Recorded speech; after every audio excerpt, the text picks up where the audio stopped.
ये बीवी की डिमांड पर मौकूफ है, यानी ये बीवी की तलब पर मौकूफ है। जब बीवी मुतालबा कर दे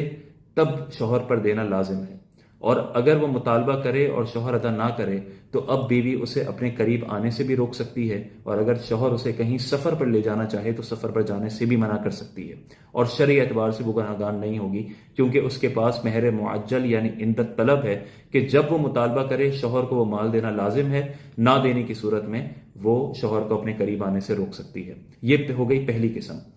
जो औरत के मुतालबे पर मौकूफ है। जो दूसरी किस्म है उसे कहते हैं मुअज्जल, यानी जिसमें हमजा आता है, जिसकी एक मुद्दत होती है, वो अजल से निकला है। इसमें या तो मुद्दत तय हो, मसलन निकाह इस तारीख को होगा और इस तारीख को महर अदा किया जाएगा, या 1 साल बाद किया जाएगा, या 2 साल बाद किया जाएगा, लेकिन अक्सर औकात इसमें मुद्दत तय नहीं की जाती हमारे उर्फ में। तो जब कोई मुद्दत तय नहीं हो तो इसका मतलब यह है कि इसकी अदायगी तब लाजिम